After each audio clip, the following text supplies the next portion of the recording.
Hello, everyone. So welcome to the second lecture here. Sorry I couldn't be there right now. I'm actually without internet. So this will have to be a pre-recorded lecture here.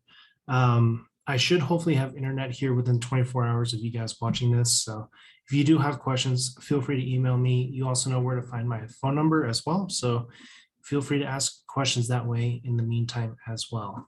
Okay, so today we're going to be going over cancer. This is going to be a very kind of broad overview here. Cancer can be a very personal subject to a lot of people as well, and I do want to kind of give that the respect it deserves. So, and there may be a lot of curiosity. So please send me questions that you have about the material, especially if I don't go over it. I'll try to help you answer them or at least kind of direct you in the right direction. Okay. All right. So when it comes to cancer, we understand that it's some sort of issue, some sort of error when it comes to genetics. So we're going to be kind of starting more broad here in terms of when things kind of go wrong. Okay. So a few terms that we need to kind of define right off the bat here. First up is ischemia. Anytime you see emia, this means in blood. Okay, so ischemia is going to be a reduction of blood flow. So we have less blood going to a certain area. In the medical field, you might not see blood flow very often. Instead, you might see it as perfusion. And just kind of heads up, I'll be using decreased perfusion more often than blood flow. Okay, so ischemia means decrease in blood flow, decrease in perfusion. If we have less blood going to an area, that's going to lead to hypoxia, hypo meaning low, oxy meaning oxygen. So this translates to low oxygen in the tissue. Okay, so you kind of think of this is kind of a natural progression where we have a decrease in perfusion, which leads to low oxygen. If we do not restore blood flow, that tissue is going to suffocate, therefore necrosis. This is going to be cell death. Okay. In fact, I would say about 95% of the pathologies that we cover this quarter will actually follow this pattern here, where we're going to have some sort of disease. And that disease would cause ischemia, hypoxia, and necrosis. This is a very important pathway. You're going to see this all quarter long, all the way into the final as well. So just kind of keep this in mind, okay? Atrophy in Latin, whenever you see A, that means without or no. Trophy means size. So atrophy means no size or without size. So if somebody atrophies, it's a decrease in size. Hypertrophy, so anytime you see hyper, that means elevated, increasing. So hypertrophy is just simply increase in size. Okay. Hyperplasia, so hyper, elevated. Plasia refers to kind of like the number of cells. So this would be an increase in the number of cells. Okay, and I promise to kind of give examples as well once we get through these definitions. Metaplasia, there's not an easy translation for metaplasia. So just simply put, metaplasia is where one cell transforms into a different cell.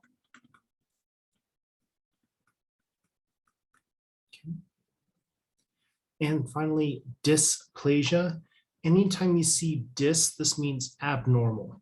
It's not right, okay? So dysplasia, this is defined as abnormal cell growth. Okay. So this kind of brings us to these two questions down here of what is physiological versus pathological. So for physiological, When things are physiological, that means kind of regular / expected. Okay. So this is where something is quote unquote functioning normally in the body. So an example of atrophy here, that could be physiological, something where we would expect someone to lose size, extended bed rest. Okay, so take for example, if you have a patient who is unable to move because of coma, or maybe they're paraplegic, they would experience atrophy. Now, would that atrophy be physiological or pathological? In this case, because they're unable to move for a long period of time, we would expect them to lose muscle mass, okay? That's on the other side, or opposite to that is pathological. When something is pathological, it usually means disease-bearing, so it is irregular / unexpected. Okay. So when would atrophy be pathological? So example would be maybe working out. If somebody starts lifting weights, starts trying to build muscle mass, if they start working out, they should get bigger in size. Their muscles should get bigger, right? It would be pathological for them to atrophy. Okay, so what I'm trying to get at is atrophy, and all of these terms here, they can be physiologic or pathologic. It can be either of them. What's really kind of important here is the context. Okay, so is it expected or is it unexpected? Is it regular or is it irregular? So kind of challenge yourselves here a little bit. I'll try to ask questions in the meantime. It's kind of hard to ask questions but not see anybody respond here. So feel free to pause it as we kind of go along here. So let's go to hypertrophy. So with hypertrophy increasing in size, I want you to think of an example where hypertrophy would be physiological. When would we want to see hypertrophy?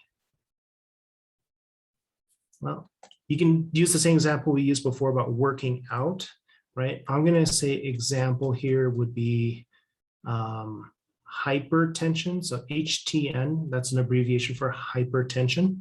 Hypertension will increase the size of your heart. Okay, so a physiological example of hypertrophy is when somebody has high blood pressure. If you have high blood pressure, your heart has to work harder. Your heart is a muscle. If we work a muscle harder, it should get bigger. That is expected. Notice hypertension here is a disease. It's a disease. We don't automatically just jump right to pathological because it's a disease. We expect the heart to get bigger. Okay. Now, how about what would be a pathological example of hypertrophy? An example here. So take, for example, let's switch this up, immobility. Okay, if somebody is in a medically induced coma for 3 months and they start gaining weight, they start getting bigger, that would be pathological. Okay, so again, with phys versus patho, it is all context dependent. Is that expected? Is that quote unquote normal? Or is that unexpected, irregular, abnormal? Okay. Hyperplasia, when you get more cells, an example here would be kind of like calluses. You know, when you weight lift or you start rock climbing, you start developing calluses on your hands. It's not that your skin cells got bigger, it's just that you had more skin cells. Okay, so a physiological example of hyperplasia would be calluses. Okay. And a pathological example of hyperplasia here where we have more cells could be something like psoriasis. So we'll talk about psoriasis towards the end of the quarter here. This is just an example to kind of wrap your heads around.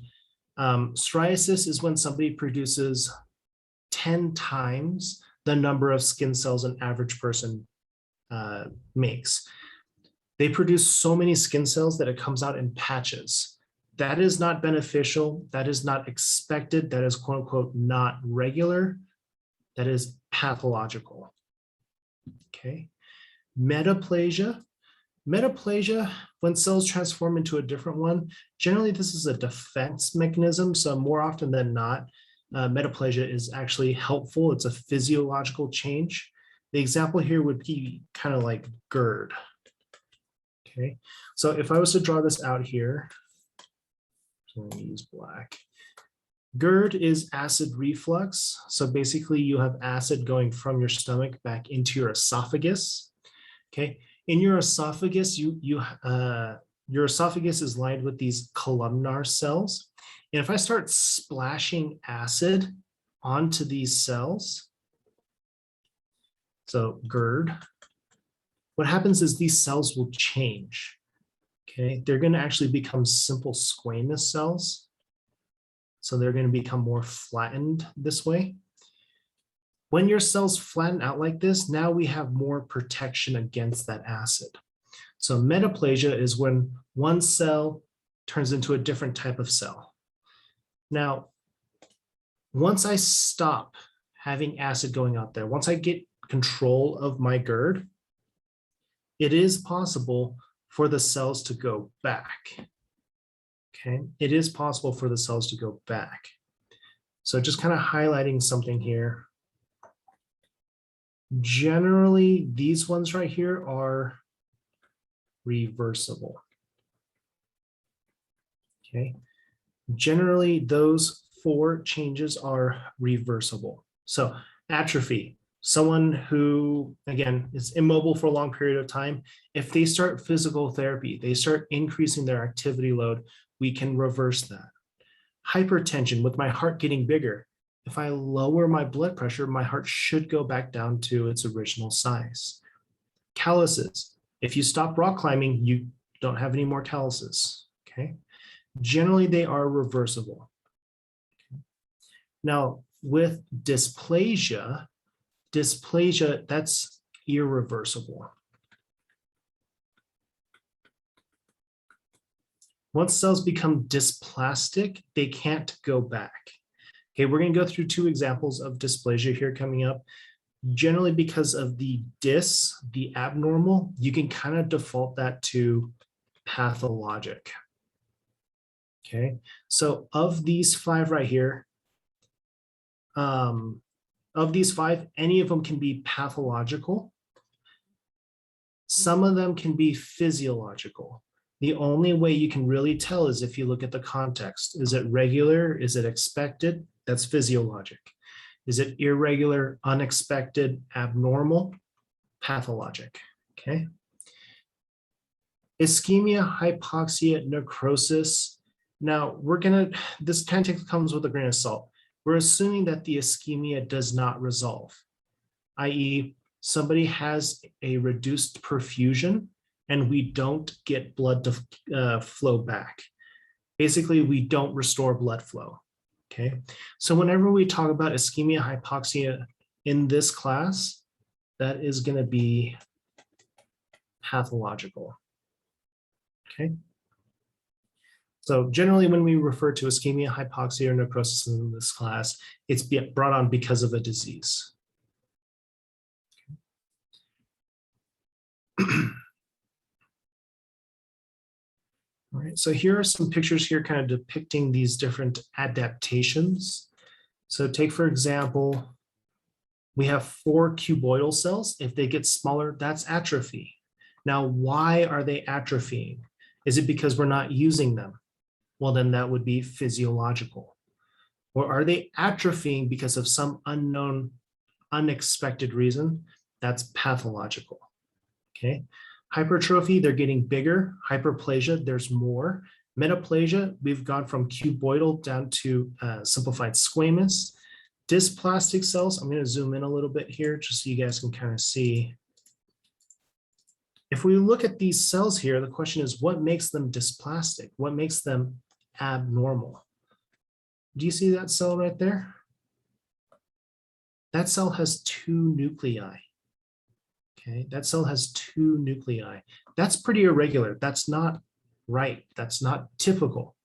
Okay, and once we start developing these abnormal cells, just really reiterating, dysplasia is irreversible, i.e., we can't go back. Okay.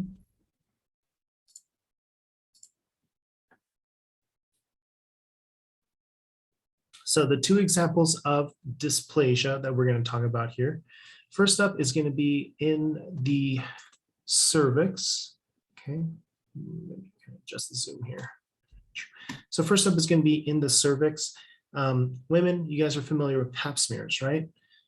When it comes to the female reproductive tract, there is a high turnover of cells, i.e., we're constantly making new cells. If we're constantly making new cells, sometimes we fumble it a little bit. Sometimes these cells are abnormal, okay? But what I want to iterate right off the bat here, dysplasia is not cancer, okay? Just because someone has dysplastic cells doesn't mean that they have cancer. Case in point here, pap smears.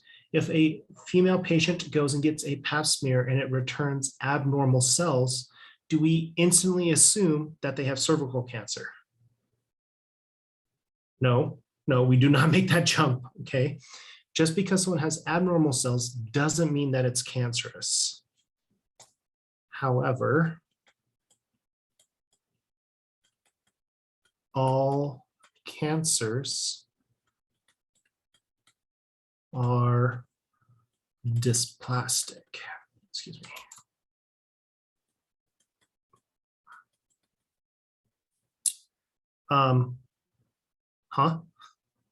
So dysplastic or dysplasia means abnormal cells, right?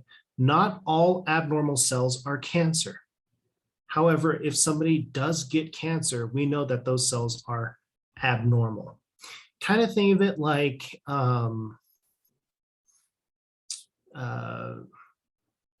guess like criminal sentences, okay? Dysplasia is like shoplifting. If somebody goes and shoplifts, is that a felony? No, it's not exactly a felony. Cancer is like murder. Is that a felony? Yes. Shoplifting and murder, they are not the same thing. However, they are both crimes. Okay, so think of it kind of like as levels of messed upness, if you will. Dysplasia, we're a little messed up. Cancer, we're a lot messed up. All cancer cells are messed up. That's what I'm trying to say here. Okay, so dysplasia is not cancer, but cancers are all dysplastic. So again, just looking at the cervix here, if we have some abnormal cells, we don't jump to cervical cancer. But if we do find cervical cancers, we do know that those are dysplastic cells, that they are even more messed up than your average dysplastic cell. Okay. Another example here is BPD. This is bronchopulmonary dysplasia. Bronchopulmonary dysplasia. Okay, so I'm not going to ask you to do or know an extreme amount of bronchopulmonary. You don't need to know a huge amount of details about BPD. Just a few facts. Again, this is more just an example of dysplasia, so you can kind of understand how dysplasia works. BPD or bronchopulmonary dysplasia is going to mainly affect premature infants. We're talking about premature infants or preemies that are born so young, their lungs haven't fully developed yet. Lungs not fully developed. Okay. So This mother gives birth to a child. The lungs aren't fully developed yet. Basically, this baby is going to be born not breathing. That's a big problem, right? What do we do to patients in the hospital who aren't breathing? A little small to do CPR here, okay? But basically, if patients aren't breathing, we're going to have to intubate them, okay? So what happens is babies born without fully developed lungs, we're going to take a tube and insert it into the lung, okay? That way we can have air going in and out of the lung so the machine can breathe for the baby. The problem is this plastic tube right here is going to irritate these cells. Think about if you're being constantly poked and jabbed with a sharp stick, that's what we're doing to these cells. We're constantly irritating them. So I'm going to say intubation leads to irritation and inflammation. Okay, these cells are still developing, and now we have this foreign material rubbing up against them. So these cells, again, being premature, the machine's breathing for them, still not ideal. So what we end up also doing is we add steroids. Steroids used to accelerate lung maturation. Okay. So we're going to give this premature infant steroids to help these lung cells develop faster. So just kind of recapping big picture here. These cells, these lungs, not fully developed. They're still infantile cells. I shove a plastic tube in there, I'm constantly poking them, and then I'm also giving them growth accelerant, okay? These cells are going to be so messed up. They're trying to develop and they're in an environment that's anything but normal, okay? So these cells being constantly irritated, told to grow faster, this is what leads to bronchopulmonary dysplasia. Dysplasia from intubation and rapid growth. Okay. So basically what I'm trying to say is, in order to keep this baby alive, we need to intubate them, we need to give them steroids. The problem is these cells will develop abnormally. That means this baby is going to have BPD. Okay. Now, does that mean that this baby has lung cancer? No, no, absolutely not. This baby is not born with lung cancer. They're not getting lung cancer, but they do have dysplastic cells. Okay. They do have abnormal lung cells compared to another person. Okay. Generally, dysplastic cells being abnormal, that's not great. That's not helpful to living. So in this case here, this would be pathological, again, because of the dysplastic nature. Okay. So this flow chart here kind of illustrates the kind of differences between phys and patho again. Where we have a typical cell, it undergoes some stress or some damage. It hopefully will adapt. If it doesn't, it gets injured, but hopefully we can repair that damage and we're back to normal. This top square up here or rectangle, this is going to be your physiological domain. That's where you want to be. That's physiological, where you are repairing stuff. Okay. However, if we are unable to repair things, we start going down this train down here. This is going to be pathological. Patho. Okay. Now, when it comes to cell death, there are two types of cell death. Okay, two kinds. We actually talked about one where one was necrosis. Okay. So when necrosis happens, usually because of ischemia, hypoxia, boom, necrosis. Necrosis is usually the result of consequence. Usually the result of consequence. What I mean by this is something caused those cells to die. Was it a lack of blood flow? Was it a lack of oxygen? Okay. As opposed to apoptosis. Okay, you may remember apoptosis from genetics. Apoptosis is the result of choice. This is where cells choose to self-terminate, okay? So the definition of apoptosis you may have heard, and we'll go through it again here, right? The definition of apoptosis is self or cell-programmed death. Basically, the cells choose to commit suicide. Why on earth would your cells choose to die? It's usually protective.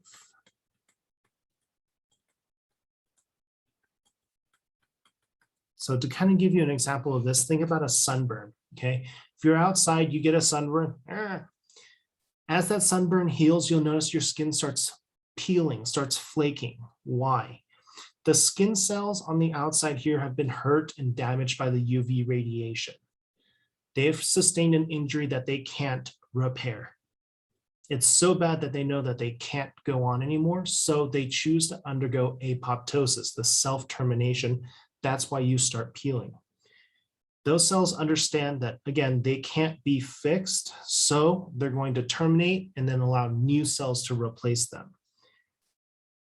That's protective, because if we didn't have apoptosis, what would develop? What would happen if we didn't have apoptosis? Think about your sunburn. If your skin didn't peel and flake off, what does that set us up for? Cancer. Okay. So the two types of cell death, necrosis versus apoptosis. Okay. So the adaptations that we talked about before, atrophy, hypertrophy, hyperplasia, metaplasia, these four things, what they had in common was that they were reversible. Okay. But also please keep in mind that it could be physiological or it could be pathological. It all depends on context. Is it expected? Is it helpful? Is it regular? Physiological. Is it unexpected? Is it abnormal? Is it disease causing? That's pathological. Okay. So we talked about necrosis here. Okay. Again, this is that cell death due to some sort of consequence or circumstance. On the other side of the coin, here's your apoptosis, that programmed cell death. Okay. Programmed cell death, again, this is when the cell chooses to self-terminate. When there's a problem or a lack of apoptosis, what does that open us up to? It's going to be cancer. Okay. We kill off a lot of cells. That number is not important. Okay. But physiologic apoptosis is, again, protective. It is protective. We want to be able to kill off those old cells or those defective cells.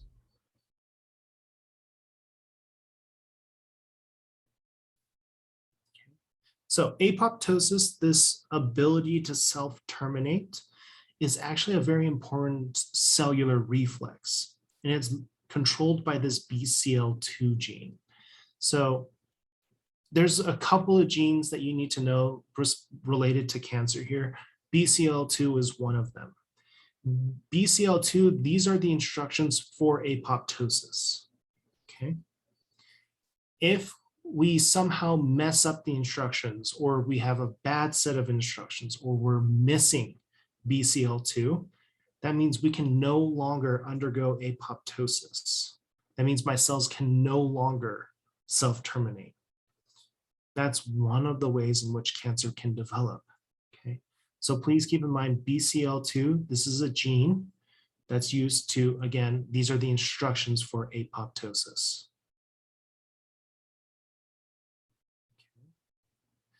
All right, now we're going to be talking about cancer, getting into that oncology. So starting pretty broad here, what do we know about cancer? Well, generally cancer sucks. Absolutely. Like, cancer is terrible because it takes and takes and takes, and it doesn't ever let up. Okay. Families, friends going through cancer, like that is so, so rough. Okay. Cancer can be expensive. You don't need to write any of these down, by the way. So cancer can be extremely expensive, trying to go through the costs of everything. Okay. A lot of different things that we can use to define cancer. I promise to give you guys a solid definition here in a little bit. Who does cancer primarily affect? Well, it can affect everybody. Okay, it's kind of unfortunately a byproduct of chance, but primarily it affects the elderly. The older a person is, the more likely they're going to experience cancer. Why? Why would the older population be at risk for something like this? Because they've had more time to accumulate genetic errors. Okay, so we kind of hinted at it with the BCL2 gene, right? As long as you have BCL2 intact, you can undergo apoptosis. Sweet. The older you are, the more you've copied your DNA, the more you've copied those instructions over and over and over again. Now think about if I asked you to copy the dictionary by hand over and over and over again, millions and millions of times, the more you do it, the more likely you're going to make a mistake. Some mistakes, not bad. You can fix it, no problem. You guys remember that silent mutation? Other mistakes, pretty detrimental. Okay, so unfortunately, when it comes to cancer, it's a bit of a numbers game. The longer you've played it, the higher at risk you are. Okay, so this right here is the definition of cancer that we will be operating with. It is uncontrolled, unregulated, and dysplastic cell growth. So there are three parts to this. Like uncontrolled and unregulated sounds very, very similar. Why would we use it twice? I promise to explain why, but please keep in mind, the definition of cancer has three parts to it: uncontrolled, unregulated, dysplastic cell growth. So what's the big deal? A lot of abnormal cells, right? I like to use osteosarcoma or bone cancer here as kind of an example to kind of really nail home this idea. Okay, if we take a look at the skull here, that is uncontrolled, unregulated, dysplastic cell growth, i.e. these bone cells are growing way out of control and they're making these spines. Think for a second there, if you had to experience this, millions of spines pushing out underneath your skin, constantly poking, stabbing nervous tissue, nerves, connective tissue, muscle. It's extremely painful, extremely painful. This person here, I highly doubt they were able to do simple things like lay down, wash their face, touch their face without being in extreme agony. Okay. Personally, for me, the thing that gets me about this photo, if we zoom into the orbital socket here, notice these spines are also extending into the orbital socket. That means these spines are extending into this person's eyeball. This is a slow, painful progression, and the pain doesn't go away because these spines only get bigger. this pain doesn't go away, it only intensifies. This person, unfortunately, probably died in a lot of pain and in the dark. Okay, this is one of the things that can make cancer so terrifying. If we look at the bone on the right here, I believe this was somebody's rib. This is from somebody's rib cage. This amount of growth is insane. If you had this amount of growth in your rib, each breath you take would be extremely, extremely painful. Okay. This is the issue with cancer. This is the issue with a bunch of unregulated, uncontrolled dysplastic cells. Sometimes we get lucky and softer, sometimes we don't. The problem is, again, we have no control over this. Okay. So now we're really going to be diving into this oncology stuff here. So with cancer, we have to kind of define some terminology that we're going to use. Okay. So a tumor is going to be a mass of dysplastic abnormal cells. A neoplasm, this is defined as a growth of abnormal cells. So you might be asking, what's the difference between a tumor and a neoplasm? There actually isn't one. They're used interchangeably. So you can call something a tumor or a neoplasm. Okay, they basically mean the same thing. Okay. Now we kind of get into defining different types of tumors or defining different types of neoplasms. A benign tumor, so a couple keywords here. A benign tumor, you may know, is not cancerous. And we'll go into what makes things cancerous and what makes things not cancerous. But a couple of key terms here. A benign tumor is compartmented.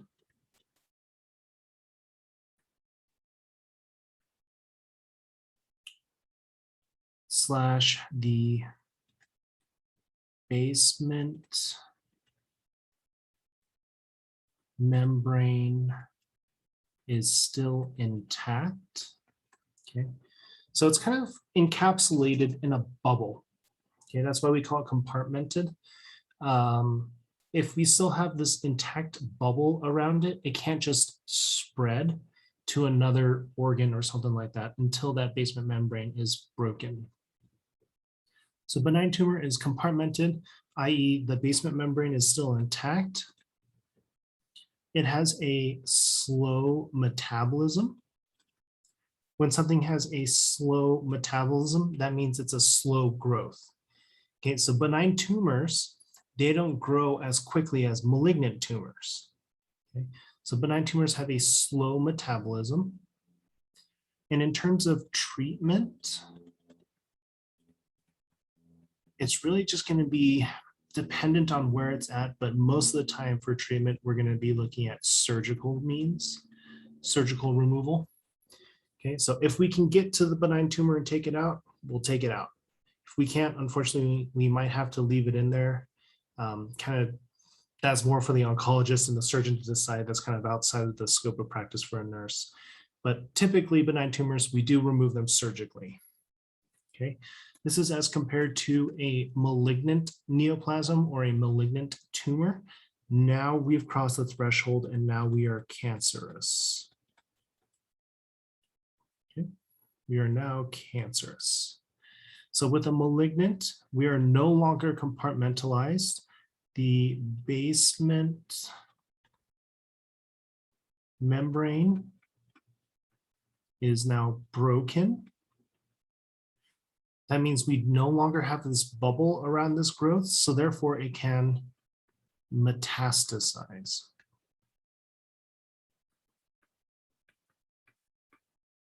Okay, i.e. it can spread to other parts of the body. Malignant tumors have an extremely fast metabolism.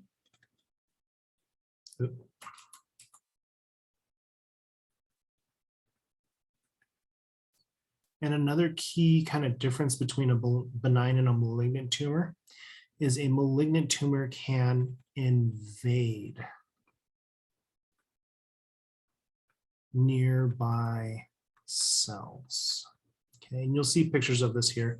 But basically, if we have a petri dish where we have a malignant tumor cell in one side and we have a skin cell on the other side, if we put them next to each other, the malignant cell will actually convert that healthy normal skin cell into being a malignant cancerous cell as well. So that's one kind of key difference there. When it comes to treatment, there are a variety of different treatments available. Generally, though, with the malignant tumors, we refer to the Trinity, i.e. surgery, chemotherapy, and radiation. Those are the kind of three that we default to. Yes, there are new treatments out there, but these are still kind of the standards for treatment. Okay. And then metastasis. This is a unique property of malignant tumors. Metastasis refers to the distant spread / invasion of other tissues. So whenever we use these terms, that's kind of what we're referring to. Yeah. And if you don't like my definitions, that's fine. Here they are, a little bit more kind of wordy, but these are just straight out of your textbook. Now, when it comes to different tumors, there are naming conventions. So please be familiar with these. You will see, questions on your quiz and your exam similar to this here. When it comes to benign tumors, okay, when it comes to benign tumors, when we are naming non-epithelial benign tumors, it ends in oma. So notice all of these end with oma: fibroma, chondroma, meningioma, lipoma, all of them end in oma. If you see this oma ending, you know instantly that it's a benign tumor. So patient presents with fibroma. That means they have a benign tumor in what's very fibrous. That's going to be connective tissue. So patient presents with fibroma, you instantly know that it's a benign tumor that's located somewhere in their connective tissue. Chondroma, chondro refers to cartilage. Okay, so this is just really reinforcing that point. Knowing a little bit of Latin will always help. Knowing a little bit of Latin always gives you a place to start. So again, not going to explicitly test you on the Latin there, just because you're going to be using it more than kind of being quizzed on it. Okay. Meningioma, so we have a benign tumor in the meninges. That's the brain covering.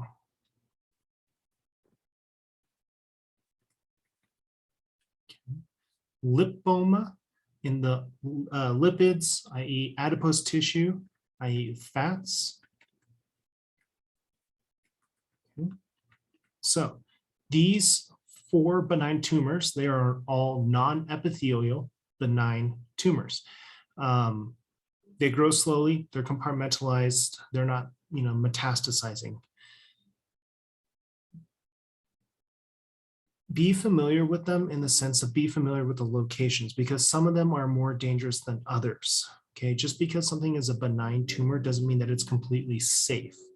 Take, for example, if I have a benign tumor in my neck, if this thing's getting bigger, it's going to close off blood flow. That's going to cut off blood flow to my brain. Pretty dangerous. Okay, so it could be very possible where I give you these 4 options, or I ask the question, which tumor is most life-threatening to a patient of these 4? Fibroma, chondroma, meningioma, lipoma. Which one is the most life-threatening? Well, it'd be the brain covering. Why? Because your brain is encased in the skull.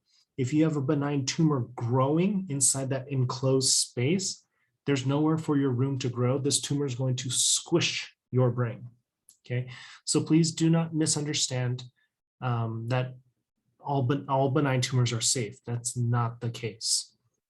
Okay, when it comes to these 4 benign tumors, I would say meningioma is the most dangerous here, just because, again, it's inside that enclosed space of the skull. We will not be talking about epithelial non-benign tumors, or sorry, we will not be talking about epithelial benign tumors just because the naming convention kind of breaks down there. Really just going to be asking you questions about the non-epithelial. On the other side, malignant tumors in epithelial cell origin. So when it comes to malignant tumors, we're going to be looking at the origin. Why the origin? Because these tumors can spread. These tumors can spread to other organs. We need to know the source. If it starts in the epithelial tissue, it ends in carcinoma. Be careful here. If you notice, carcinoma also ends in oma. Technically, all tumors end in oma. You have to read the whole thing, because if you see carcinoma, you know it's a malignant epithelial cell and origin tumor. Okay. So please don't get into the routine of just like, oh, everything ends in oma, therefore everything is benign. Not true. Carcinoma, malignant, and non-epithelial is going to be sarcoma. Have to read the whole thing. Take, for example, fibrosarcoma. If we were looking at fibroma versus fibrosarcoma, sorry, I kind of ran out of room there.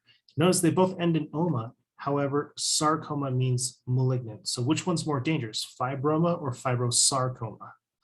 Fibrosarcoma. So just please be aware. Just make sure you read the whole thing. Don't just jump to the last 3 letters. Chondrosarcoma, that's in opposition to chondroma. Rhabdomyosarcoma. Rhabdo is skeletal. Myo is muscle. Okay. So rhabdomyosarcoma is a malignant tumor that started in the skeletal muscle. Okay. Now, with these malignant tumors, one thing to kind of note here, the more perfusion a tissue has, the more growth we will see. So take, for example, if we're comparing chondrosarcoma versus rhabdomyosarcoma. So if we're comparing these two right here, okay, those two, they're both malignant, absolutely. But in nursing school, you're going to come across questions where there's 2 correct answers, i.e., let me do an example question here. Which tumor grows the fastest? Okay, your options are, let's say, chondroma, chondrosarcoma, and rhabdomyosarcoma. Between these 3 options here, which one grows the fastest? Well, we have 2 malignant tumors here, sarcoma, sarcoma, right? How do you choose the best one? Got to look at perfusion. Which one gets more blood flow, your cartilage or your skeletal muscle? Your skeletal muscle. So rhabdomyosarcoma would grow the fastest out of that list in purple. Okay. So a couple of things to note here. Location, anything in the brain, super dangerous. Looking at sarcoma, carcinomas versus omas, right? Malignant tumors grow faster than benign tumors, and it's also dependent on blood flow. Okay. The faster a tumor grows, the more it consumes a person. So somebody with rhabdomyosarcoma, we would expect to see atrophy very, very quickly. So again, if we have skeletal muscle cancer, we would expect the person to lose body mass very, very quickly. Why? because that tumor is so active. There's so much blood going to that tumor, it's eating the person from the inside out. Okay, so we'll talk a little bit more about that, but again, just throwing that in there, that perfusion also does affect growth. So please keep that in mind. Okay. Let me kind of erase this here just so that way we don't have any misconceptions. Okay. So how does a person get cancer? It kind of really depends. Different cancers come up differently. This is just an example. So let me say right off the bat, do not memorize this. I'm not asking you to memorize this. Just using this to show you how hard it is to actually develop cancer. So in this example here, this person has both genes on both chromosomes changed, lost in this case. Then we change one gene here on a different chromosome. Then we lose both of these genes on a different chromosome. And then we have a double knockout of those genes on another chromosome. The fact that we had these 4 very specific mistakes in this order, that's why, again, cancer doesn't happen to a lot of people. It happens to a small set of people. It does happen. Okay, like these mistakes can happen, but they're not likely. However, the older somebody is, the more likely they have accumulated these mistakes across a longer period of time. Again, that's why geriatrics is more at risk for developing cancer than adolescents. Can a pediatric patient, can an adolescent get cancer? Absolutely, absolutely. A younger person could have these 4 errors. It's just not as likely, okay? So unfortunately, cancer is kind of like the lottery. The longer you play the lottery, the more likely you're going to win, okay? But some people do win the lottery right off the bat.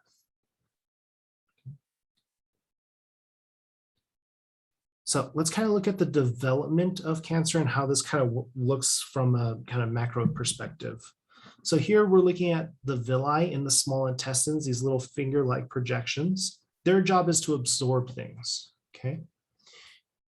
So here we start normal, and now we proceed into dysplasia. If you remember dysplastic cells, dysplasia, these are abnormal cells. My pink little columnar cells are now orange. They're misshapen, they're double stacked. What I want you to notice here is dysplastic cells have lost their original function. Okay.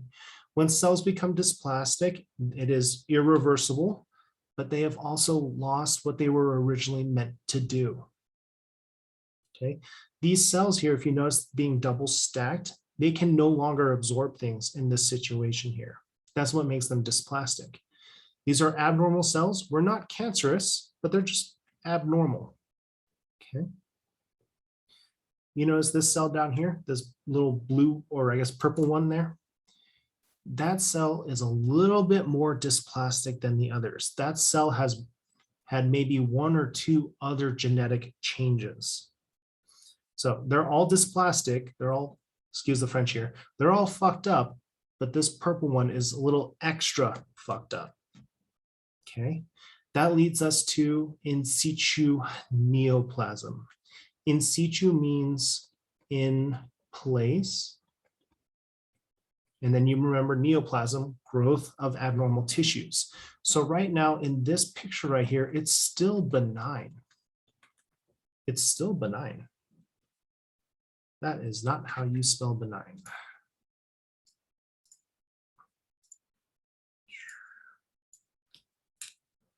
Let's see. There we go. So in this third picture here, we are still benign. It still hasn't moved. It hasn't metastasized. If you notice this little pink strip right here, this is labeled the muscularis. This is actually representing the basement membrane. The basement membrane, this is the bubble surrounding that abnormal cell growth, that neoplasm. It is still intact. Therefore, we know that it's still benign. It hasn't spread to other organs yet. Okay, so these orange cells, they're dysplastic, they're abnormal, but look at these purple cells here. That one little screwed up cell has now replicated like crazy. Remember when I told you benign tumors have a slow metabolism? That's true, but it's still faster than yours. Benign tumors have a slow metabolism only compared to malignant cells. Benign tumors grow faster than you do, but not as fast as malignant cells. That's why we have so many more purple ones. Okay. Now, if you guys are kind of seeing these two cells down here, they've kind of gone the extra mile. They have even more genetic mistakes. Okay. So I guess if we're kind of going down the whole spectrum of convictions here, orange, shoplifting, purple, grand theft auto. So these purple cells are pretty serious. Blue, these cells are now committing murder. All of them are crimes. All of them are dysplastic. Orange, least dysplastic. Purple, intermediately dysplastic. Blue, super abnormal, super dysplastic.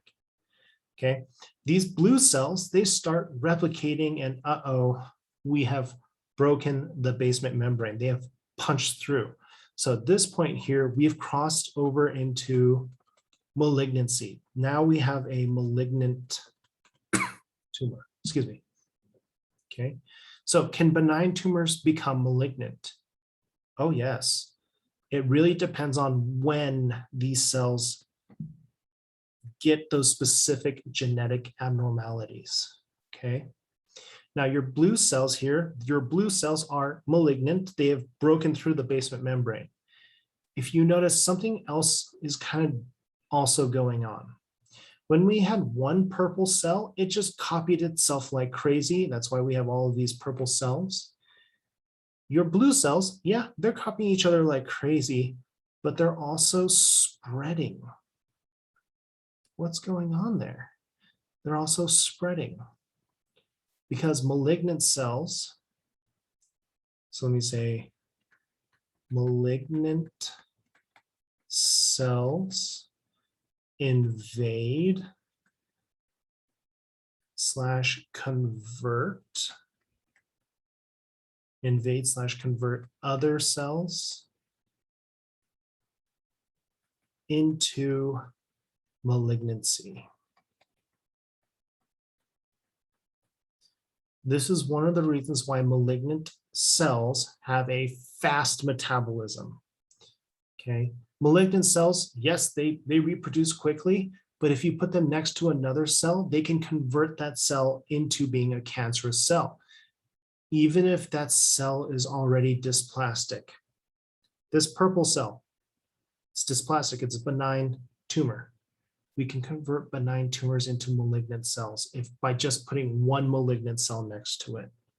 Okay, so just recapping here, in terms of growth, your benign tumors, your benign dysplastic cells, they just reproduce. They just grow really fast. That's one method of growth. Your malignant, they grow really fast too, and they convert other cells. That's why your malignant cells can grow so much faster than your benign cell. Okay. Malignant tumor cells are very, very dangerous, grow fast, and they convert other cells, whether they be healthy or not. They're going to convert other cells into being cancer. Okay. Here's just another kind of example here. I don't like this one as much, but kind of gets the point across. So we have some healthy cells. They start becoming dysplastic. They start becoming abnormal. Notice here, my basement membrane is broken. That's why we have carcinoma in situ.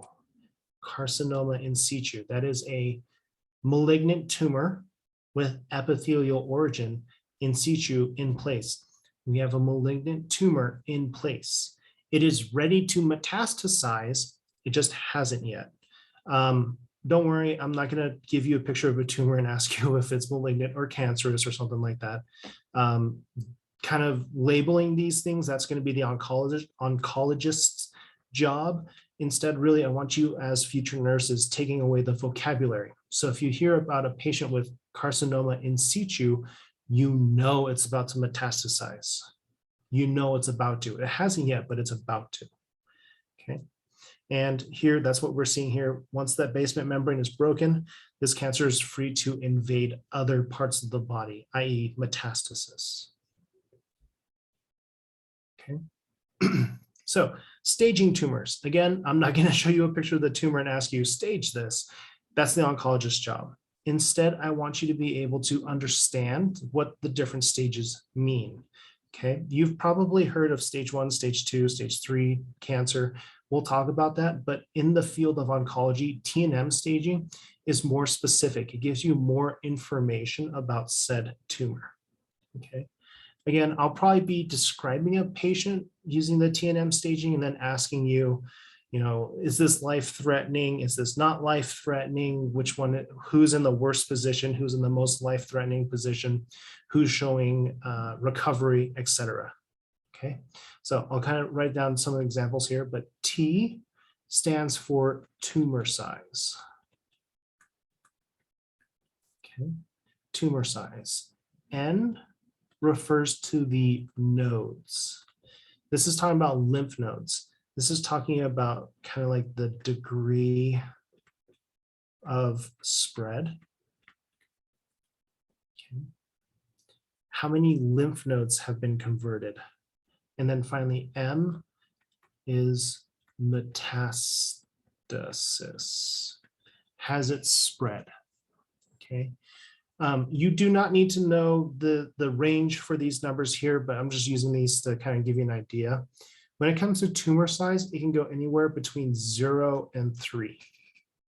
So a T0 is a tumor so small, we can't feel it, we can't palpate it, and it's not showing up on any scans. Versus T3, this thing is honky, okay? It's huge. You can probably palpate it, it's definitely showing up, okay? So the smaller the number, the better the scenario. The higher the number, the worse the scenario is. Nodes refers to, nodes, the range is 0 to 2. Again, and 0 being the best case scenario and 2 being the worst case. Metastasis 0 to 2. Okay, so a little bit of application here. What would be the best score for a patient? What would be the best score versus which would be the worst score? Okay. Well, best case scenario for a patient would be T0, N0, M0. Okay, so if you have a patient in recovery and their score is T0, N0, M0, that's great. Tumor is insignificant. We're not seeing any spread. We're not seeing any metastasis. So therefore, what would be the worst case scenario? What would be most life-threatening? T3, N2, M2. Okay. So when I ask you questions about patients here, all you have to do is add up the numbers. All you have to do is add up the numbers. The higher the number, the worse a patient is. The lower the number, the better the patient is. Okay. Again, I'm not going to ask you about the ranges, just understand what like these different terms mean. Okay. The reason why I'm not going to ask you to stage tumors is because, again, that's the oncologist. That's way outside of our scope here. This is just showing you guys how that range kind of works, specifically in regards to breast or lung cancer here, okay? Again, don't need to memorize this, just take away what those numbers mean. Now, what most people are familiar with is stage 0 to stage 4 of different types of tumors. Again, please do not try to memorize this. This is not the goal. I'm not going to be asking you about the specifics of what happens in stage 3 cancer because all cancers are different And people with cancers are different as well. This is just a generality of kind of understanding what's going on. Okay, so again, please don't memorize the details here. Just really kind of walk away with a bigger picture of why the higher number is the worst case scenario, why the lower number is the least case or is the kind of best case scenario. So in a stage 0 tumor, it's tiny, it's small, probably not showing up on any scans, not really having any symptoms. We probably wouldn't even know that it's there, but your body knows that it's there. So what does your body do? You see this lymph node right here? This lymph node builds a vessel straight to the tumor, because inside of our lymph node, we have those T cytotoxic cells. We have immune cells capable of killing the cancer. This is your immune system detecting a tumor and saying, we need to kill it. So stage 0, you wouldn't even know what's going on, but it's it's being handled by our immune system. At stage 1, notice again, I still have that lymph node feeding immune cells trying to kill that tumor. But at stage 1 cancer, who's winning? Is it your immune cells or is it the tumor? Well, the fact that your tumor got bigger means your tumor's winning. So basically, if we advance to stage 1, that means the immune cells are unable to kill the tumor. Okay, so at stage 1, this is where the tumor starts winning. Stage 2, we have even more lymph vessels, even more lymph nodes going to this tumor, trying to attack it, trying to break it down, trying to kill it. However, stage 2, you see the addition of something new, these red vessels. Stage 2 is where we start growing blood vessels to the tumor. Now, it's not that we want to grow blood vessels to the tumor. What happens is the tumor actually tricks our body to grow blood vessels towards it. Why? Why would the tumor want blood vessels? What is in the blood that could help the tumor grow? Nutrients. Okay. We're growing blood vessels to the tumor to feed the tumor. Okay, so at stage 2, my immune system still isn't working, and now the tumor is starting to eat. If you notice, however, my basement membrane is still intact. Okay, stage 3, even more blood vessels, even more lymph nodes, even more lymphatic vessels to the tumor here, trying to eat it away. However, we have broken the basement membrane. Basement membrane is now broken. Uh-oh. If my basement membrane is broken, what could happen next? Could metastasize. In fact, it already does. You see inside your lymph nodes right here? Those are going to be cancerous cells inside of your lymph nodes. That's what N, the T and M staging, that's what N refers to, is the degree of spread. How much has the tumor started to basically spread through your lymphatic system? Remember, your lymphatic system has been there since the start, trying to fight this tumor. This tumor knows that this is a constant source of cells, constant source of basically raw materials to convert into cancer.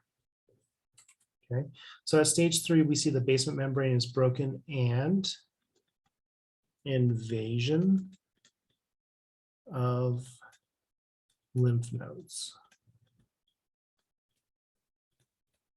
Okay. Now, stage 4, you kind of see that giant arrow. We have even more lymph nodes that have been taken over, and now it's in the blood. So stage 4, we're seeing full-on metastasis. Full-on metastasis, okay? Again, please take this with a grain of salt. I am not going to ask you specifically what happens in stage 3 colorectal cancer. Stage 3 for an adolescent might be different for someone who's elderly, for a female versus a male, versus someone who's healthy and someone who's not, okay? Not going to be asking you specifically what happens in the different stages, but I want you to understand the higher the stage, the worse we are, because more things are being infected, invaded by these cells. Okay, we try to fight these tumors first with our white blood cells, like our cytotoxic T cells. Then it hijacks our blood vessels to feed it. It gets into the lymphatic system, and then it gets into the blood. Okay, so this is just a rough roadmap. Again, things can be different. Just kind of depends on the person.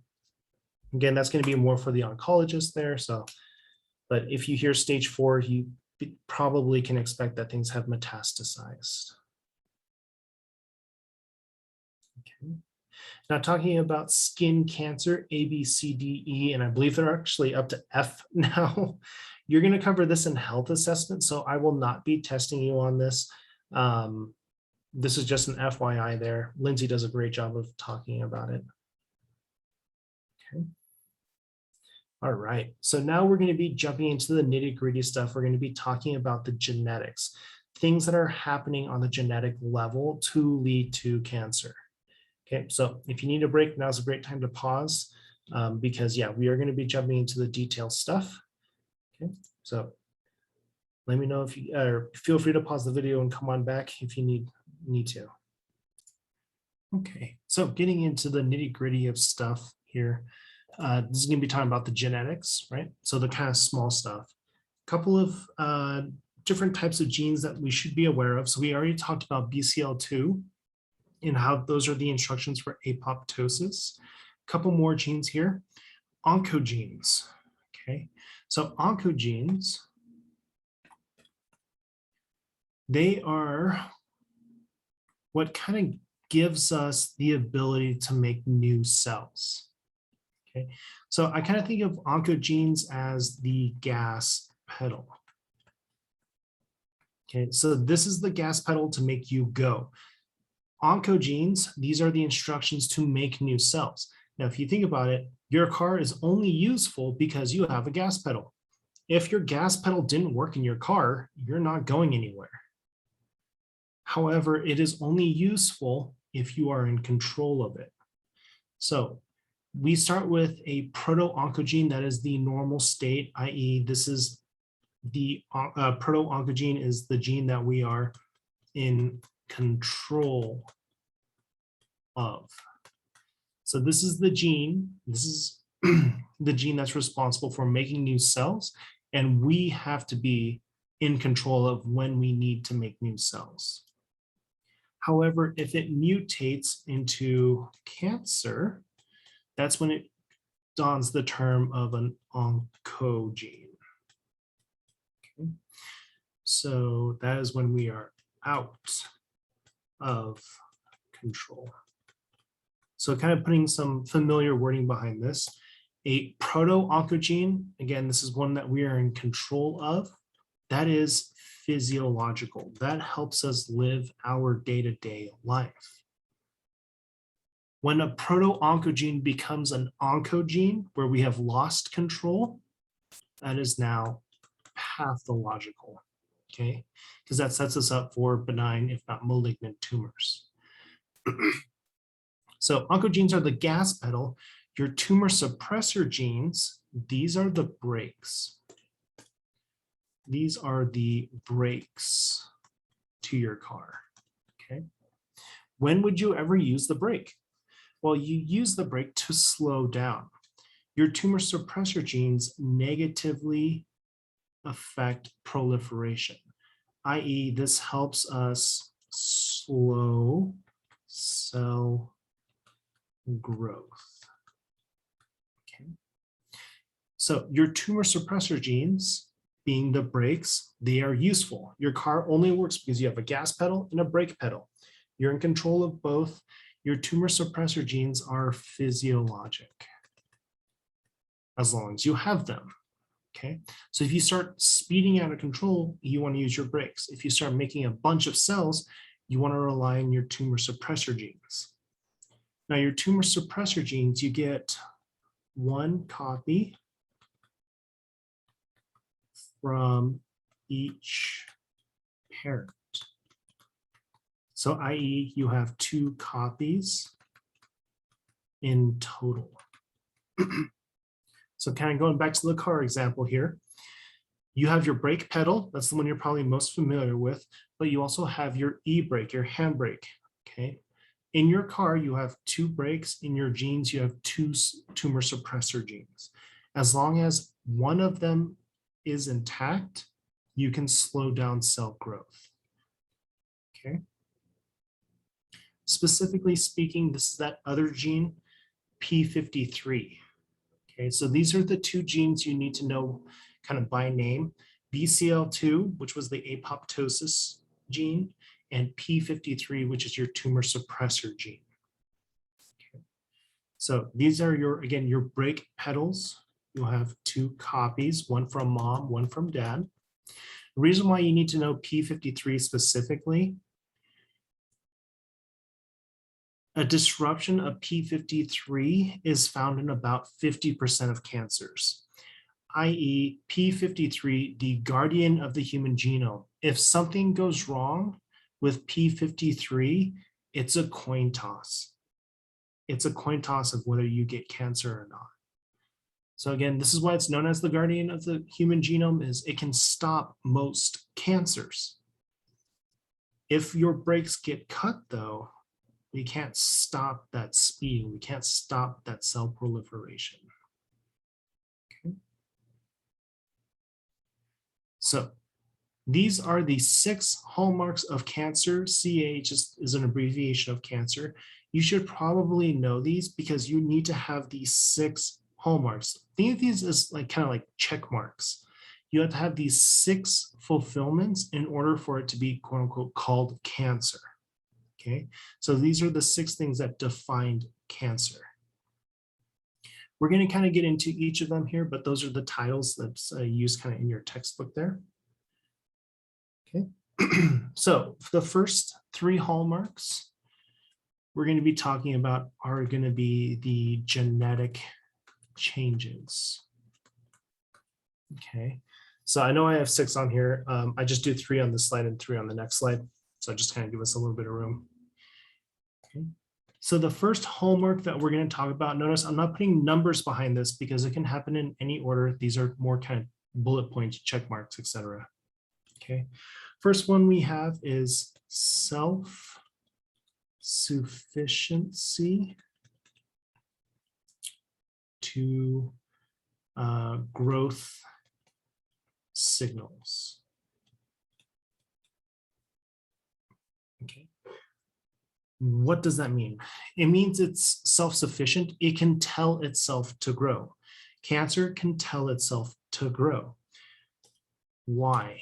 So on the genetic level, what gene tells our cells to grow? What gene is responsible for telling us to grow more cells? So on the genetic level, my proto-oncogene,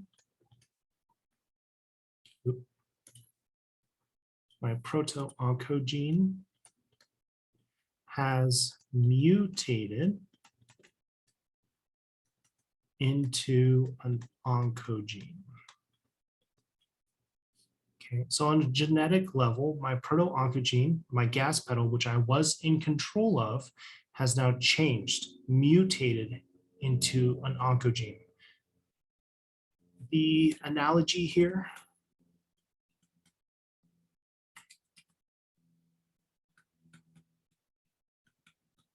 this is when the gas pedal is on the floor. Okay. If your gas pedal is stuck to the floor, what's going to happen to your car? You're going to start speeding out of control. if your proto-oncogene changes into an oncogene, you're going to start producing cells like crazy. Okay. So if you're in your car and your gas pedal is all of a sudden stuck to the floor, what's your first reaction? What are you going to do? Maybe scream a little bit.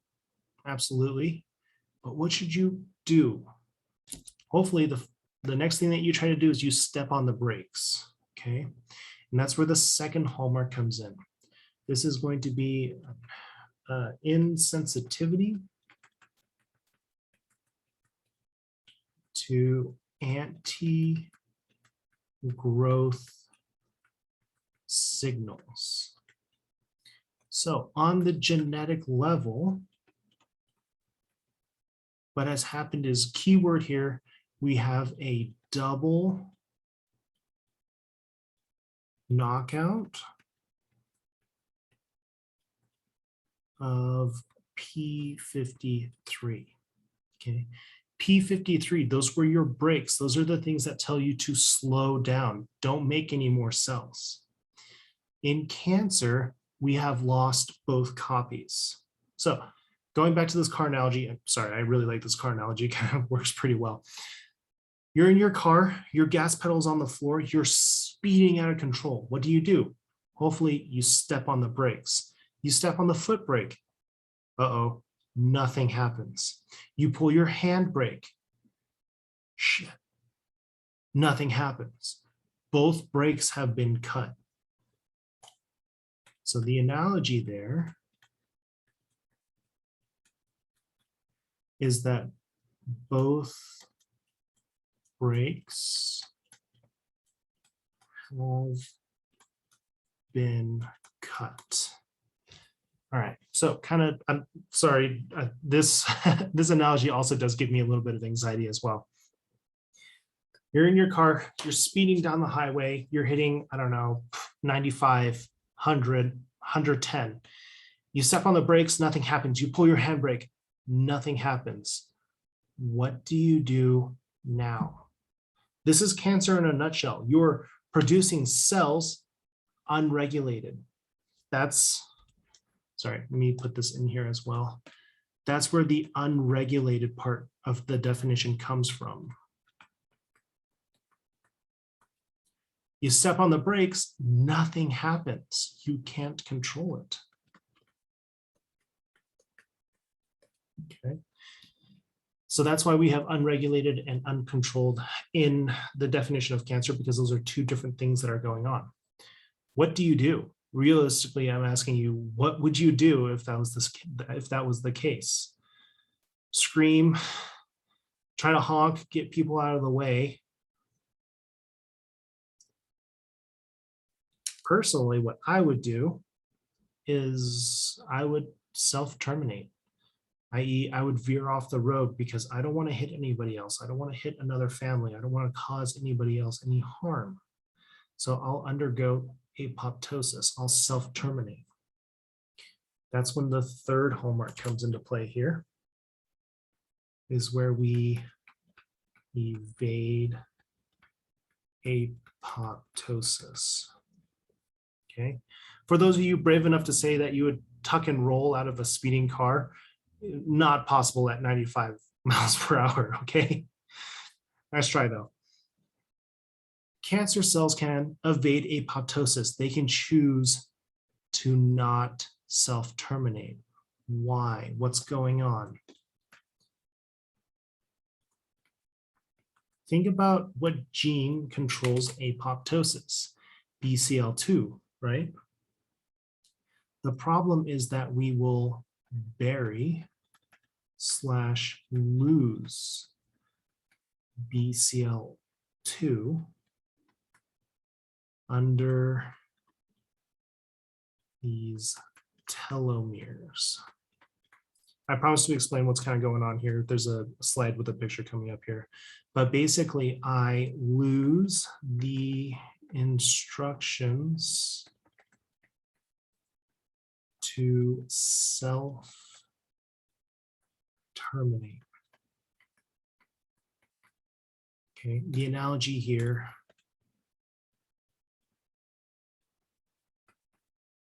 is that now your steering wheel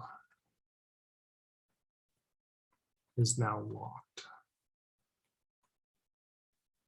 Okay, so this is what makes cancer so terrifying. Speeding out of control, can't stop, and we have no control. Like I can't self-terminate. Okay, that's kind of what's going on here. Is your body can detect that this is happening, but those cells are powerless to stop it. They can't slow down and they can't self-terminate. That's what happens on the genetic level. Does it have to happen in this order? No, not at all. It could be that the brakes are cut first and then the steering wheel is locked, then the gas pedal's on the floor. Or it could be that the steering wheel is locked with the gas pedal being stuck to the floor and then both brakes are cut. Doesn't have to happen in this order, but these three things happening cumulatively or summatively, that's what can lead to cancer. Okay. The next three hallmarks. Okay. First up is basically limitless replicative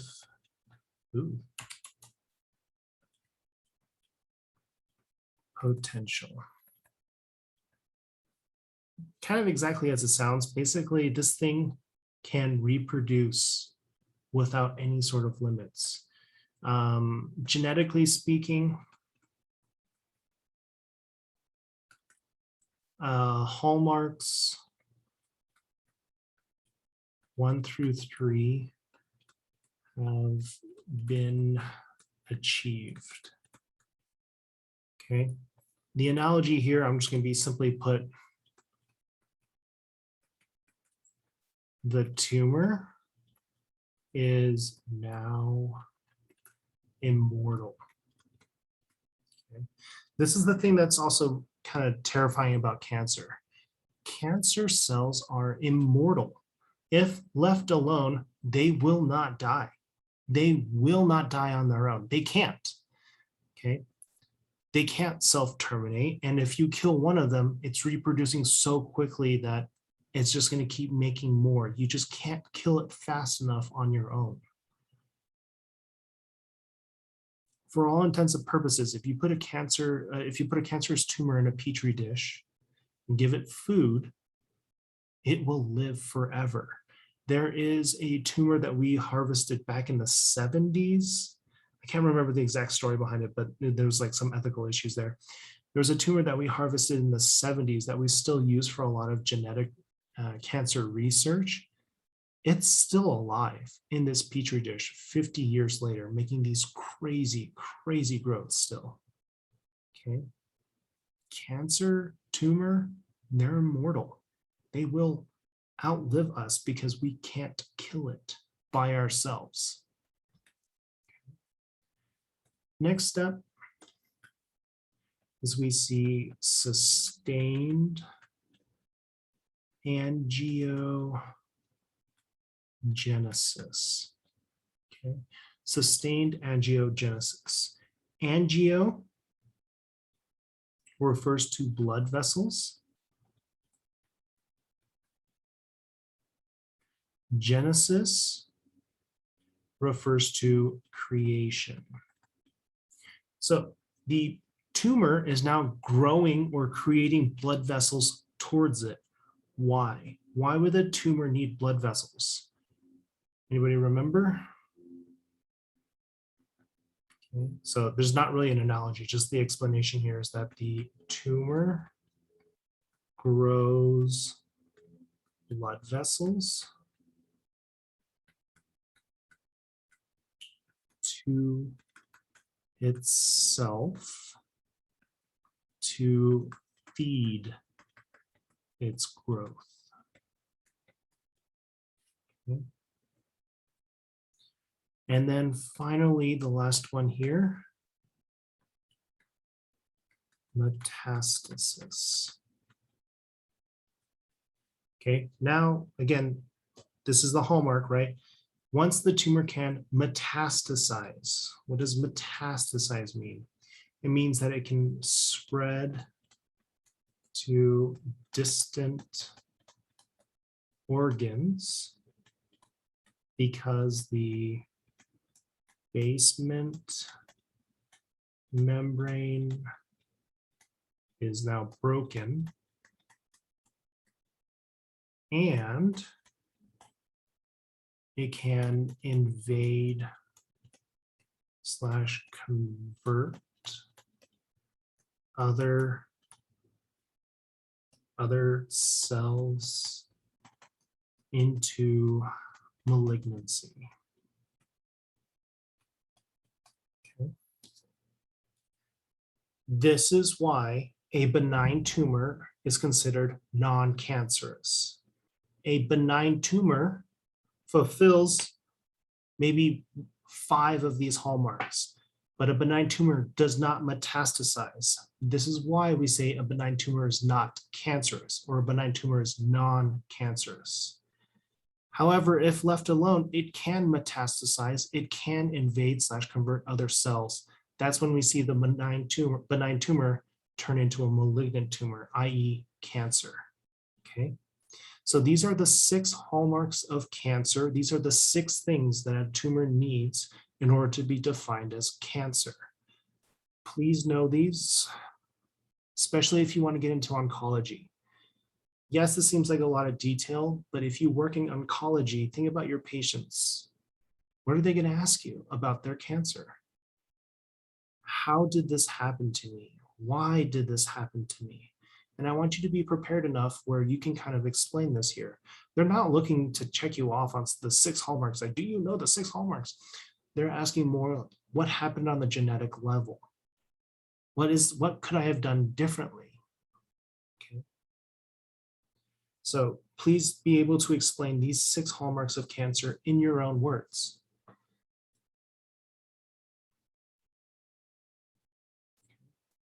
Taking a look at angiogenesis here, again, the growth of blood vessels. Why? The tumor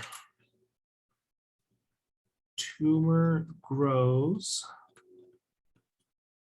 blood vessels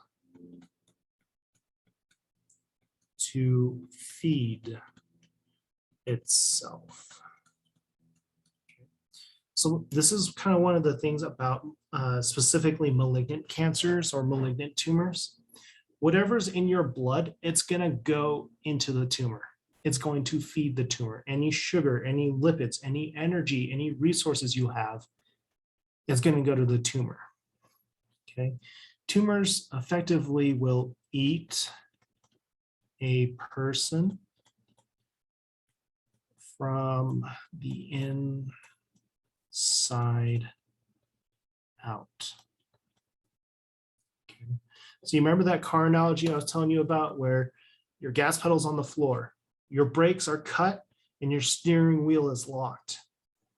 On top of those 3 terrifying things, you are trapped in your car with a cannibal.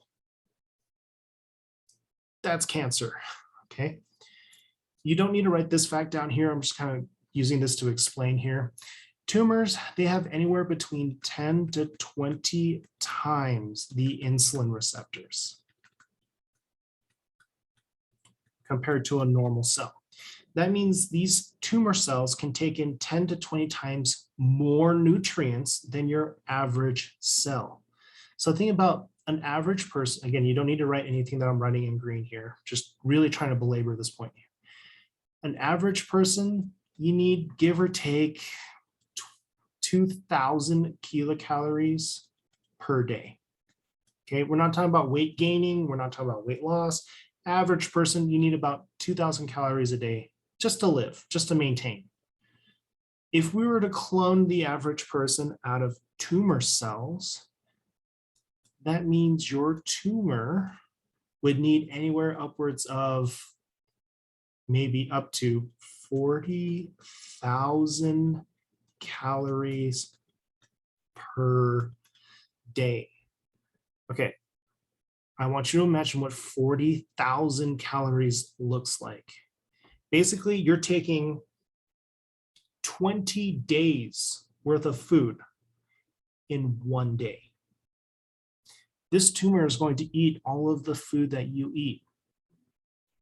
Once there's no more food left in your blood, what will your tumor eat as energy? It'll eat your fats, it'll eat your proteins. This is why a tumor, quote unquote, will eat you from the inside out. Tumors are absolutely draining because they take and take and take. So just for example, it's a crazy, crazy high metabolism. Okay. So this is going back to that third hallmark there, where we evade apoptosis. It's because of telomeres and telomerase. Okay. So how we evade apoptosis, cancer will permanently activate telomerase. Now, telomerase ends in ACE. It's an enzyme. Telomerase is responsible for builds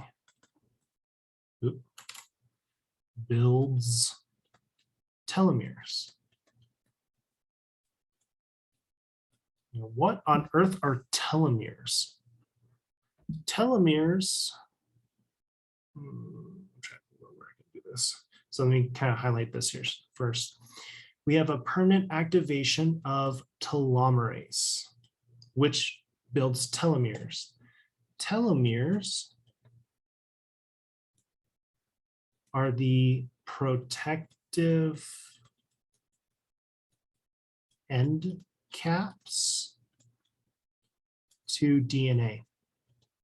Okay. So I want you to think about like your shoelace. On your shoelace, you have this little plastic end to it, or a hoodie, like a hoodie string. Why? Why do you have that plastic cap? It's called an aglet. Why do you need aglets at the end of those strings?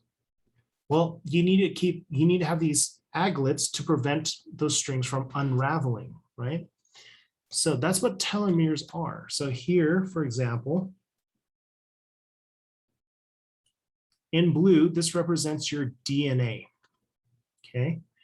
And let's say right here in red, that's your sorry, it's kind of tight in here, BCL2 gene. That little red spot, that little gene, those are the instructions for apoptosis, okay? At the end of your DNA, you have these telomeres, these little aglets, these protective end caps. Now, telomeres are protective, okay? They prevent damage to your actual useful DNA. But with cancer, we permanently activate telomerase, which means, here's your DNA. Here is BCL2. If we permanently activate telomerase, this will continuously add telomeres at the ends of my DNA chain. I'm adding useless bits of information to the ends of my DNA. Why is that a problem? Do you see the length here now? The amount of useless DNA is longer than useful DNA. This is effectively hiding or burying, is the term I used, BCL2. So think about the analogy of hiding a needle in a haystack. That needle is the instructions for apoptosis. If you can find that needle, that cell can self-terminate, no more cancer. The problem is that one needle is buried in a giant haystack, and as you're searching for that needle, people keep dumping more and more hay onto that stack. That mountain of hay becomes harder and harder to find that needle. So again, I'm going to scroll back up here so you can kind of see it, what I was talking about here. When we evade apoptosis, we bury BCL2 underneath those telomeres. We lose the instructions to self-terminate because, again, we're trying to find a needle in a haystack, but that haystack keeps getting bigger. We don't know where the instructions to self-terminate are. Okay. So that's how that kind of works. That's how we lose apoptosis or we evade apoptosis. We just can't find it anymore.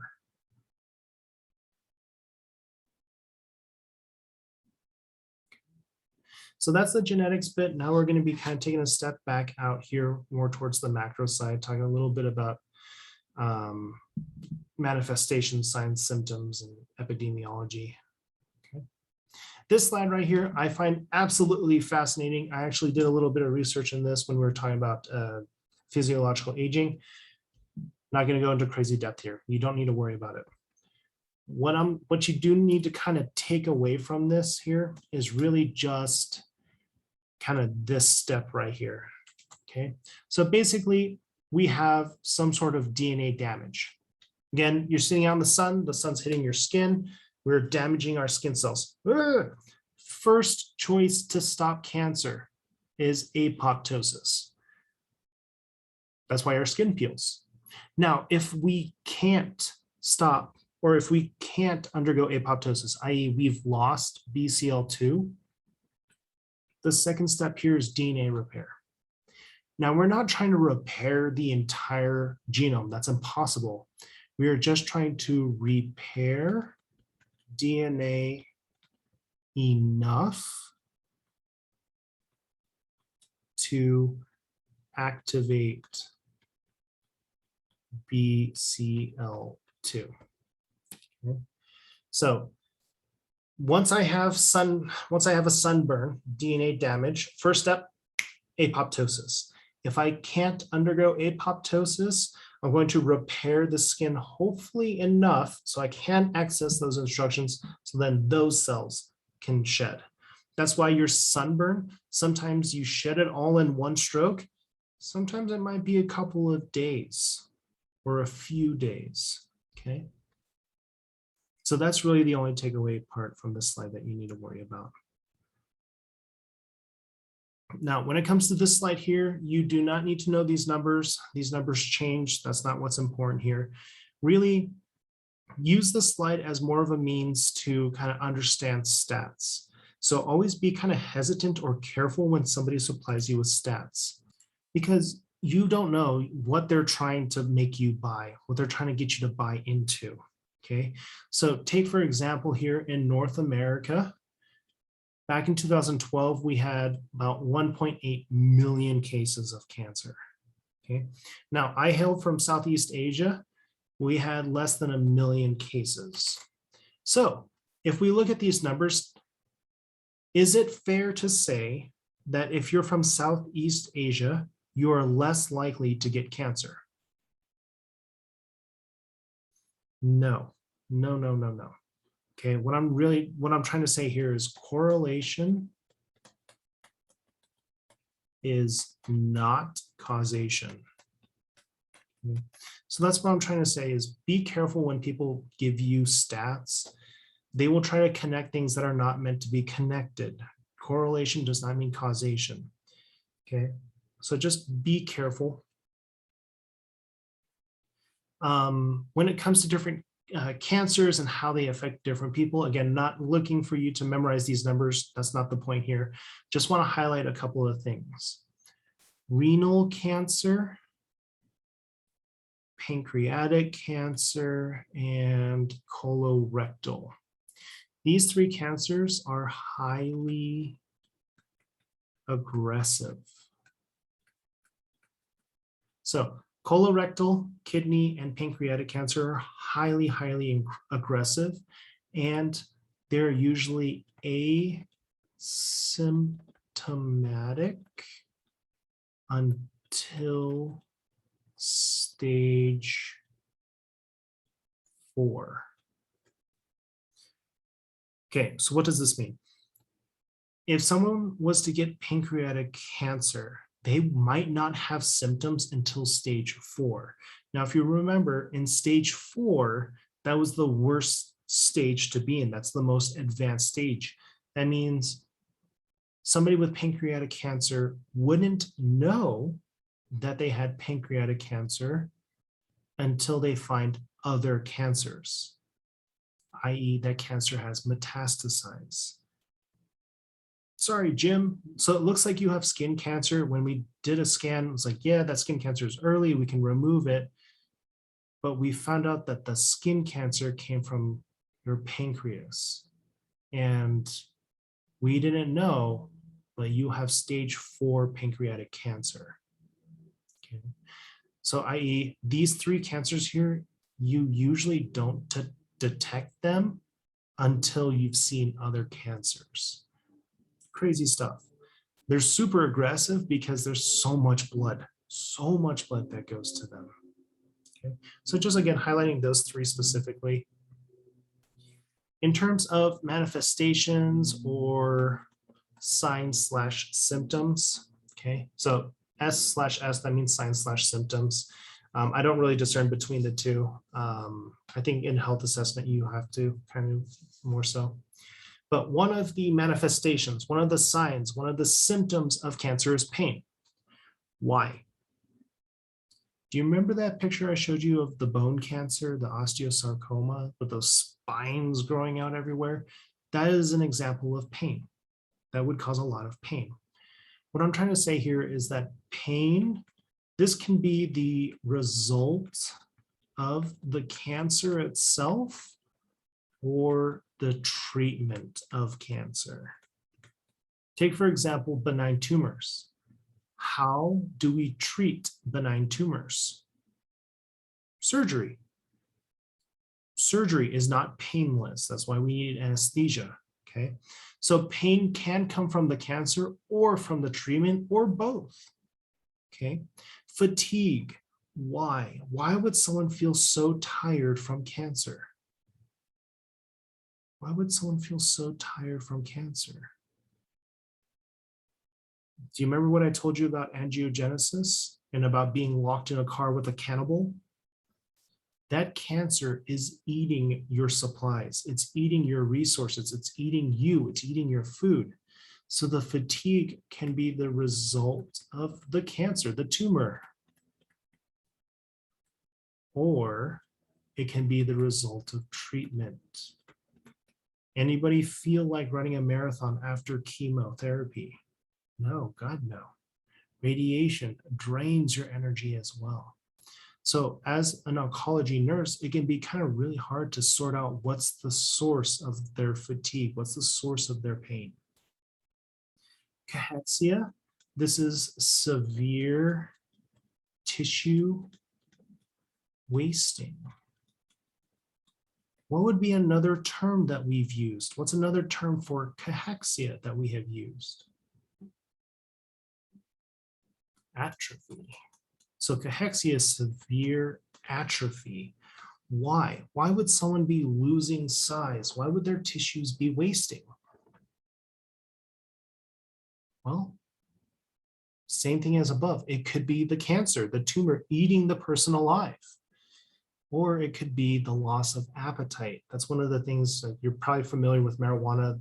One of the main reasons for marijuana, at least medically, is to stimulate appetite in cancer patients. Nobody feels like eating when they're in pain. Radiation, chemotherapy can cause nausea. You don't want to eat when you're nauseous.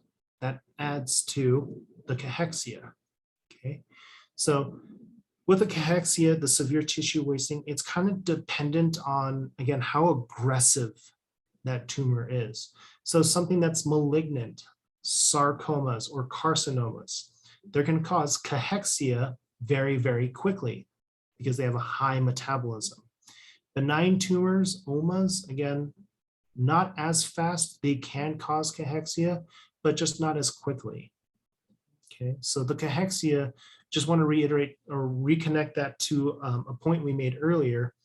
This is kind of dependent on perfusion. Anemia, we're going to talk more about anemias come exam 4, but just keeping it simple right now, decrease in red blood cells, leukopenia and thrombocytopenia, less white blood cells, and less platelets. Why? Why does this person have less cells in their blood? Remember angiogenesis? We're going to be feeding these cells directly to the tumor. If the tumor is malignant, it might convert these cells into malignancy. Okay. Again, it's consuming everything, your food, your glucose, and your cells. Infection.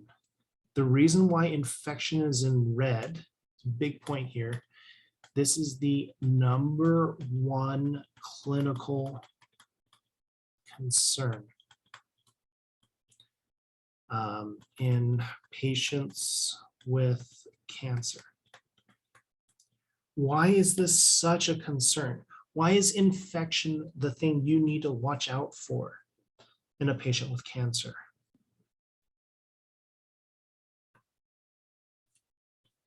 They don't have any white blood cells. If they don't have any white blood cells, they're immunocompromised.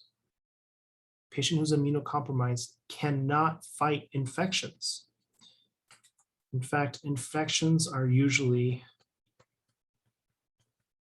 the cause of death in cancer patients. Okay. Most people who get cancer don't actually die of the cancer. Most people who get cancer die of the infection that cancer opens them up to. Okay, so if you have a list of patients dealing with cancer and somebody has a fever, that is the person that you need to go investigate first. That is the person you need to assess first, because that fever, that infection is going to kill them. So always, always be on the lookout for infection when dealing with cancer. So this here is an example of a patient with severe cachexia, the severe tissue wasting, the severe atrophy. Again, why? Why is this person losing so much muscle mass? Because of that tumor. That tumor is eating them, eating everything about this person. Remember, cancer just takes and takes and takes. So when it comes to treatments, don't need to go crazy with it. Just need to kind of keep the overall picture here. For a benign tumor, the primary treatment there is going to be surgery. We're going to try to remove said tumor if we can get it out safely. Malignant tumors is, in order to treat a malignant tumor, you have that trinity: surgery, chemo, and radiation. Okay, that right there, that's the takeaway point from this slide. I'm going to explain it a little bit to kind of give you some context, but that's what you need to worry about in terms of cancer treatments. Okay, chemotherapy. Chemotherapy is a drug regime where basically we suppress cell growth. Chemotherapy, we want to stop cells from growing, which makes sense. Cancer growing uncontrollably, we want to stop it. The problem with chemotherapy is we stop all cell growth. So cells with very high turnover stop. Take, for example, hair. The cells responsible for hair growth have a very high turnover rate. So when people start chemotherapy regimens, their hair falls out because they're not replacing those cells. The problem with chemotherapy, and I'm going to be extremely blunt here, the problem with chemotherapy is that we are killing the patient. We are killing the patient and the tumor And we are hoping that we are killing the tumor faster than the patient. Chemotherapy is extremely serious. It's an extremely serious decision to make when it comes to cancer treatment, because it's just that, like, we're killing both the patient and the tumor. Okay, hopefully we're killing the tumor faster. Now, the idea of radiation damages the DNA, right? We kind of talked about UV radiation a lot. This is going to damage the DNA. So if radiation causes changes in the DNA and the DNA is already screwed up, leading to cancer, let's mess it up even more. That's the idea of radiation, is that we're going to jumble up the DNA even more to the point of the cancer doesn't know what to do anymore. Okay, it can't even reach its own oncogene, or its oncogene is so messed up that it can't reproduce. So if a series of screw ups led us to cancer, let's screw it up even more to basically stop cancer. That's the idea of radiation therapy. Okay. There are whole new other treatments here. You don't need to take notes on this. One of the ones that are really kind of becoming prominent is these angiogenesis inhibitors, where we're going to inhibit the growth of blood vessels to the tumor. If we can stop blood vessels from growing towards the tumor, we can basically stop feeding the tumor. The tumor will eventually starve itself and then die underneath its own weight. So that's one of the hopeful areas that we're seeing prominence in. The issue is that it's not targeted enough. Laser treatments, basically we're going in and we're focusing that radiation where we're jumbling up the DNA of the cancer and just the cancer, not the surrounding tissues. Okay. Gene therapy, and they're using the current mRNA vaccine technology to help kind of vaccinate against cancer as well. So lots of new treatments on the horizon, which you probably will be a part of in your nursing career. For me, testing purposes, benign and malignant. Okay. All right, so that is the end of cancer treatment. Hopefully not too bad here. So when we meet up again, we're going to be talking about the immune system. Just fair warning, the immune system is a beefy lecture. Okay, it's not going to be like this where it's nice, chill, calm. We can take our time. When it comes to the immune system, we are going to be going fast and we are going to be covering a lot of information. So my kind of tips, actually, let me kind of change colors here. So tips for the immuno lecture. Okay, obviously be awake. We're going to be having this lecture in person, going to be going fast. What I do recommend is that you watch the crash course video. So go to YouTube, you type in crash course and then immunology. I believe there are 3 parts to the three videos to this. They're not long. I think the longest one is maybe 10 minutes. I highly recommend you guys watch these videos just so you can kind of see the overview. Now, the host for this show here, he talks extremely fast. So, you know, obviously I recommend you to watch it multiple times if need be, but this gives you a very nice overview because we are going to jump right into the final, like right into the finite details, talking about cells, cell products, signaling, all of that stuff. So just heads up, immunology is a beefy lecture. Students often tell me that it's a lot, it can be overwhelming. Please watch these videos just to kind of give you a good overview. Yeah. So with that, that's my biggest recommendation for immunology there. Yeah. So please let me know if you have any questions. Again, I'm hoping that I'll have internet soon. If you don't if you don't hear a response from me via email, feel free to text me. Just let me know who's texting me. That's all. So with that, I hope you guys all have a good week. Congrats on finishing week 1 of Patho, if not week 1 of nursing school.